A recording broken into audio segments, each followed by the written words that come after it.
Tillery, head.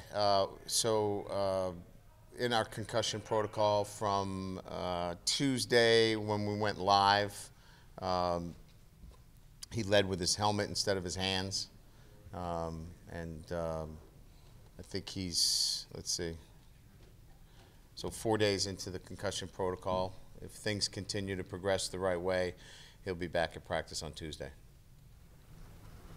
Ryan, I know it's a lot of 7-on-7, but Alize Mack seemed like he had a really good practice today. What has he shown you since winter conditioning and early here in the spring?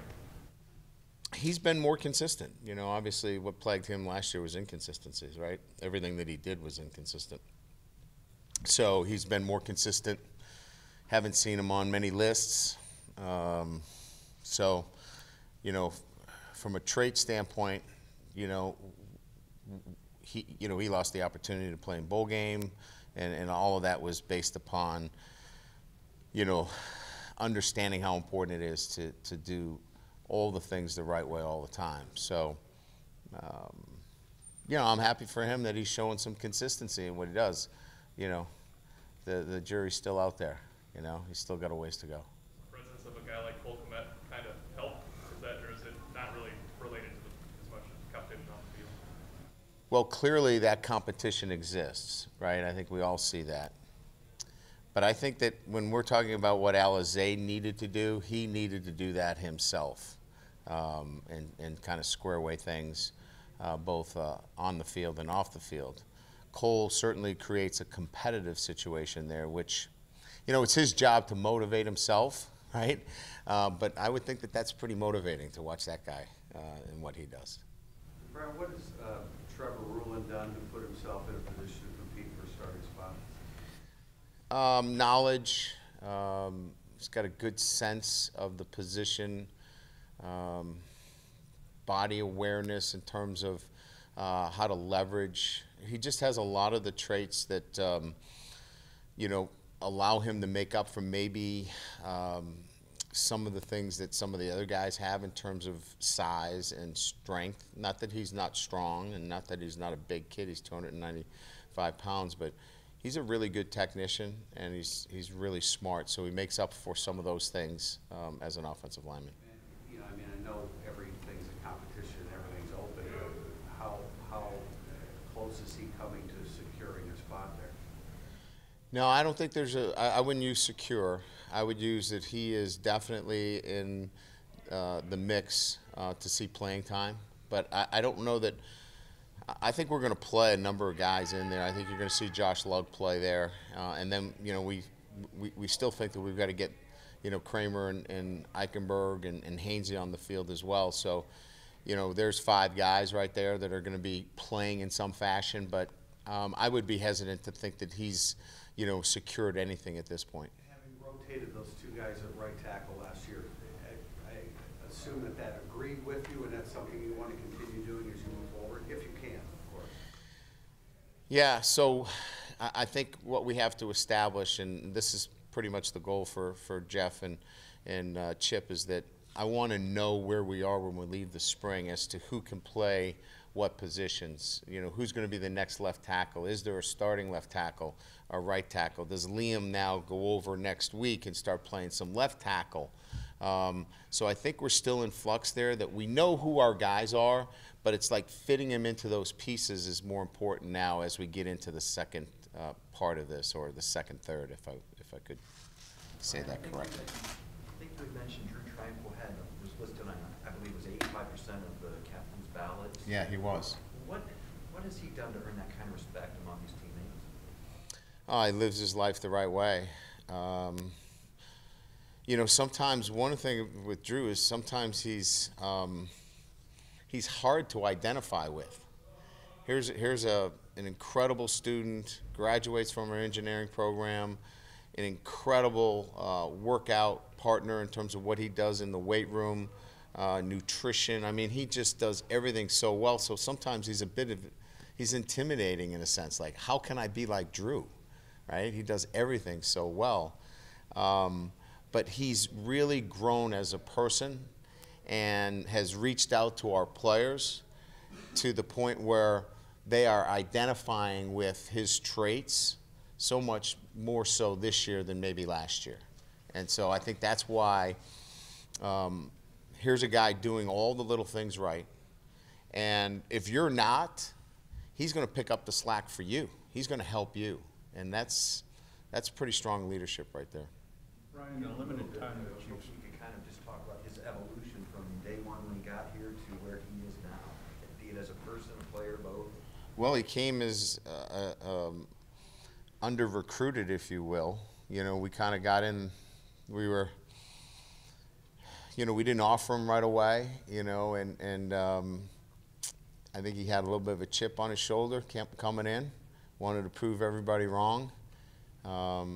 Once he established himself after going through, you know, knee surgery, I think he then really began to take off as it relates to his production on the field and off the field. So, you know, here's a guy that has really matured in his time here as well from, hey, I was, you know, not one of the top recruited players here. You know, I got an offer late to, I'm a two-time captain. Ryan, the limited time that you've seen Cole on the field this spring, what do you see in him after last year? What excites you about having him in the future? Other than the physical tools that we all see, right? He catches the ball, soft hands. He's physical at the point of attack, and when he catches the ball, he runs through tacklers, which in itself is pretty impressive, right? He handles 2 sports here and is never on a list. Never is a guy that we have to worry about in terms of going to class, representing Notre Dame in the fashion that he needs to. Pretty extraordinary young man in terms of the whole picture, in terms of everything that he does. When you find a little time, you're going to go over and watch him pitch a little bit? You know, I would love to go over and see him pitch. I do catch his clips, you know, that are out there. And, you know, we even gave him the option to take today off as one of the options. And his response was, Coach, I threw like 15 balls. I didn't do anything for 2 hours.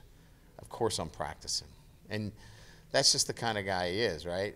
And he just, you know, he's just fun to watch. What are the qualities that your quarterbacks need to show you to just lock down the starting job that may not be as obvious to us?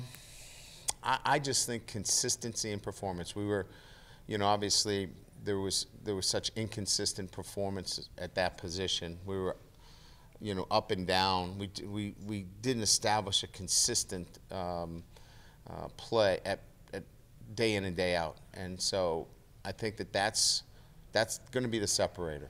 That person that can continue to show every single day that these are the base fundamentals of the position that I'm going to bring with me and build that consistency. I think that's the key word there, consistency. Have you started to see separation yet, or is it too early?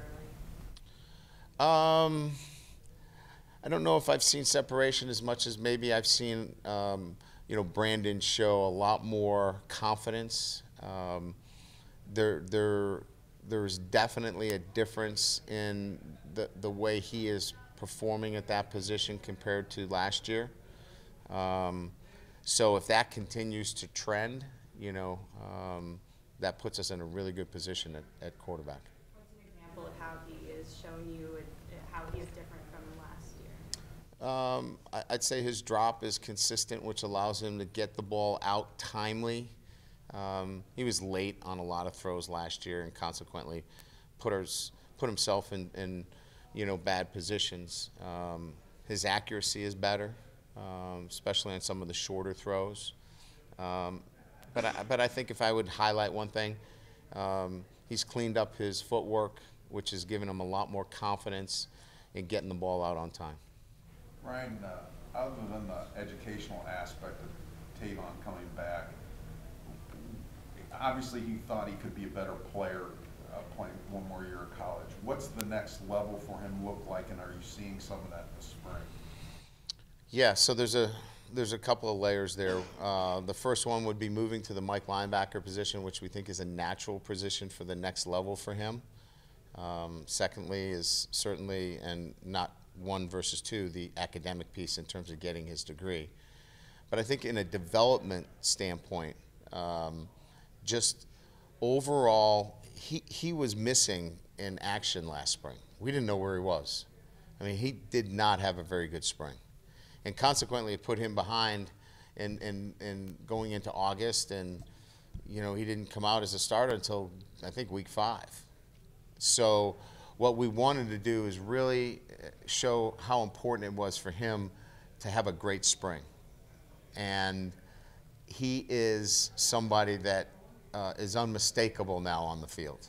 Whereas last year at this time, I didn't even know he was out there. He was not a high performer last spring. So just building off of that, having a really good finish to his season last year, and then coming into this spring and continuing that elevation as a marquee player on our defense. There seems to be, when you talk to the players and you just kind of watch them in practice, there seems to be a lot of buy-in around Clark being the defensive coordinator. But in terms of him not having called plays, when you were considering him, how did you kind of process whether you thought he'd be good at that, and kind of maybe your own experience as a young defensive coordinator equating it to that? Well, I think leadership and the ability to teach would be the first two things that I would be looking for in a coordinator, and then the third would be the tactical piece relative to game day calling of the defense. So he possessed two of the things that I was looking for. Leadership in the way he leads. He's respected by his peers, coaches, and players alike. He's a very good teacher because he's thorough.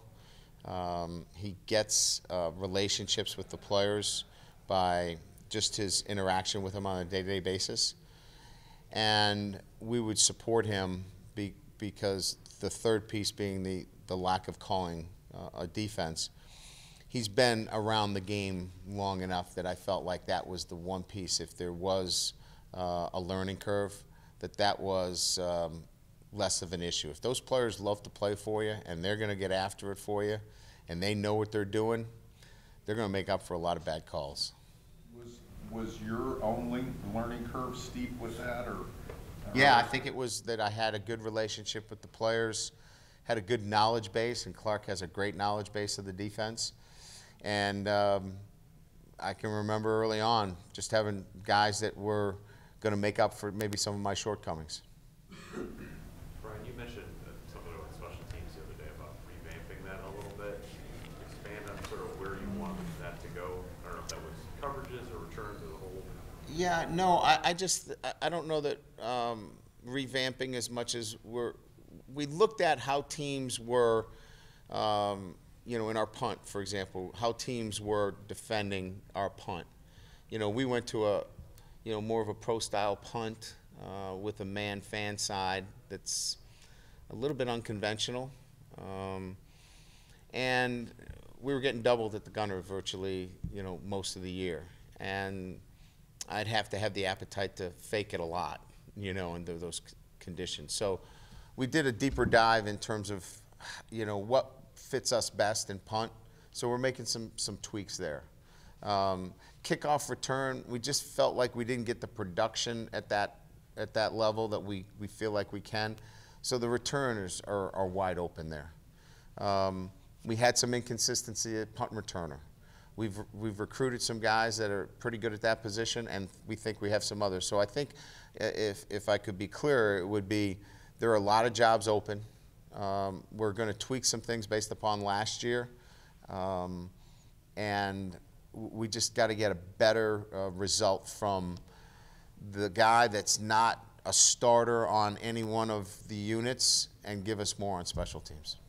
The receiver position, you mentioned Miles Boykin as sort of being like ahead of the rest of the group. How big of a gap is there between Boykin and Michael Young, or Boykin and Chase Claypool right now? They're not in the same category. He's a guy that can defeat one-on-one coverage and get you out of a loaded box by just throwing a fade to him. Those guys don't have that, and we're not asking them. We didn't recruit him for that purpose.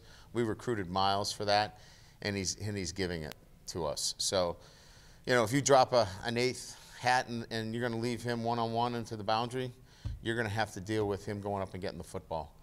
We think he can take it away from anybody.